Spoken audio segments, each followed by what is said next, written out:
Hi friends, నమస్తే. ప్రజాసేవ Telugu channel కి స్వాగతం. మహిళలకి మరొక నూతన పథకాన్ని లాంచ్ చేయనున్నటువంటి తెలంగాణ రాష్ట్ర ప్రభుత్వం భారీ శుభవార్తనైతే తెలంగాణ రాష్ట్ర ప్రభుత్వం ముఖ్యమంత్రి రేవంత్ రెడ్డి గారు అయితే తెలపడం జరిగింది. ఈ యొక్క పథకంలో అర్హులు కేవలం మహిళలు మాత్రమే, పురుషులకు ఎలాంటి అవకాశం అయితే ఉండదు. అసలు ఈ పథకం ఏంటి అంటే ఇందిరా క్రాంతి శక్తి పథకాన్ని అయితే త్వరలో లాంచ్ చేయనున్నారు. ఈ పథకంలో భాగంగా మహిళలకి 2 చీరల చొప్పున ఇవ్వడం అయితే జరుగుతుంది. దీనికి సంబంధించినటువంటి పూర్తి వివరాలని మనం ఈ వీడియోలో డిస్కస్ చేసుకుందాం. అసలు ఈ చీరలు తీసుకోవడానికి అర్హులు ఎవరు, ఏమైనా నిబంధనలు ఉన్నాయా, ఎవరికి ఈ చీరలు వచ్చేటటువంటి అవకాశం ఉంది అనేటటువంటి పూర్తి వివరాలను కూడా నేనైతే అందించడం జరుగుతుంది.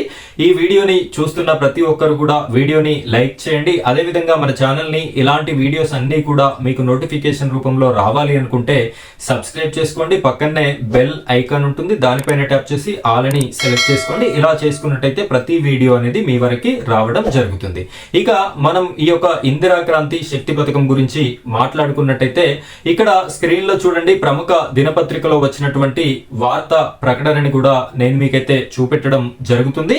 ఇక్కడ స్వయం సహాయక సంఘాల మహిళలకి దసరా చీర అని చెప్పేసి హెడ్డింగ్ తో ఇవ్వడం అయితే జరిగింది. ఇక్కడ స్వయం సహాయక సంఘాలంటే మీ అందరికీ తెలుసు, గ్రామీణ ప్రాంతాలలో వెలుగు సంఘాలు అని చెప్పేసి ఒక 10 మంది 15 మంది జట్టుగా ఉండి ఈ యొక్క సంఘాలని ఏర్పాటు చేసుకోవడం అయితే జరుగుతుంది. ఈ సంఘాలలో ఉన్నటువంటి ప్రతి ఒక్కరికి కూడా ఈ యొక్క చీరల్ని పంపిణీ చేయాలి అని చెప్పేసి తెలంగాణ రాష్ట్ర ప్రభుత్వం అయితే ఆలోచన చేయడం జరుగుతుంది. క్లారిటీగా ఒకసారి మనం చూసుకున్నట్టయితే స్వయం సహాయక సంఘాల్లో మహిళలకి ఇందిరా క్రాంతి శక్తి పథకంలో భాగంగా దసరా పండుగకి చీరలను పంపిణీ చేయాలని, మళ్ళీ 4-5 నెలల తర్వాత మరో చీరని ఇవ్వాలని రాష్ట్ర ప్రభుత్వం నిర్ణయించినట్లు తెలిసింది. ఇక్కడ దసరా నాటికి ఒక చీరని, పట్టు చీరని, అదేవిధంగా మళ్ళీ 4-5 నెలల గ్యాప్ తో మరొక చీరని కూడా ఈ మహిళా స్వయం సహాయక సంఘాల్లో ఉన్నటువంటి ప్రతి ఒక్కరికి కూడా ఇవ్వాలి అని చెప్పేసి తెలంగాణ రాష్ట్ర ప్రభుత్వం అయితే నిర్ణయించడం జరిగింది. రాష్ట్రంలోని స్వయం సహాయక సంఘాల్లో దాదాపు 65 లక్షల మంది మహిళలు సభ్యులుగా ఉన్నారు. ఇక్కడ స్వయం సహాయక సంఘాల వెలుగు గ్రూపులలో 65 లక్షల మంది అయితే ఉన్నారు అని చెప్పేసి లెక్క మనకి ఉంది. సో దీని ప్రకారం 1,30,00,000 చీరలు అయితే 2 చీరల చొప్పున అవసరం అయ్యేటటువంటి అవకాశం ఉంది. ఈ యొక్క చీరల్ని కూడా ఎక్కడో కాంట్రాక్ట్ ఇవ్వకుండా మన తెలంగాణలో ఉన్నటువంటి పద్మశాలి బిడ్డలు, నేత కార్మికులకే ఇవ్వడం అయితే జరుగుతుంది అని చెప్పేసి చెప్తున్నారు. ఈ చీరల కోసం 4.5 కోట్ల మీటర్ల మేర క్లాత్ అవసరమని అంచనా వేసింది.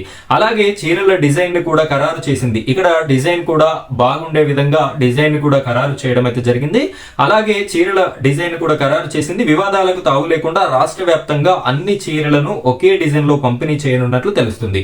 ఇక్కడ రాష్ట్ర వ్యాప్తంగా కూడా ఒక జిల్లాలో మంచి డిజైన్, ఇంకొక జిల్లాలో మంచిగా లేనటువంటివి, ఆ విధంగా కాకుండా ప్రతి జిల్లాలో కూడా ఒకే డిజైన్ క్వాలిటీతో ఇవ్వాలి అని చెప్పేసి రాష్ట్ర ప్రభుత్వం అయితే ఆలోచన చేయడం జరుగుతుంది. దానికి సంబంధించినటువంటి డబ్బులను కూడా 636 కోట్లను కూడా రిలీజ్ అయితే రాష్ట్ర ప్రభుత్వం చేయడం జరిగింది. వీటిపై సుమారు 10,000 మంది కార్మికులు పనిచేయనున్నారు. ఈ యొక్క చీరలను తయారు చేయడానికి నేత కార్మికులు 10,000 మంది అయితే తయారుదారులైతే ఆధారపడి ఉన్నట్టుగా మనకి తెలుస్తుంది. సో ఈ విధంగా ఈ చీరల యొక్క వేగాన్ని కూడా పెంచాలి, త్వరగా అందించాలి అని చెప్పేసి జౌళి శాఖ మంత్రి తుమ్మల నాగేశ్వరరావు గారు ఆదేశాలను కూడా జారీ చేయడం అయితే జరిగింది. తెలంగాణ రాష్ట్రంలో స్వయం సహాయక సంఘాల్లో ఉన్నటువంటి ప్రతి మహిళకి కూడా ఈ యొక్క 2 చీరలు అయితే రావడం జరుగుతుంది. ఒకటి దసరాకి, ఆ తర్వాత 4-5 నెలలకి ఇంకొక చీర కూడా రావడం అయితే జరుగుతుంది.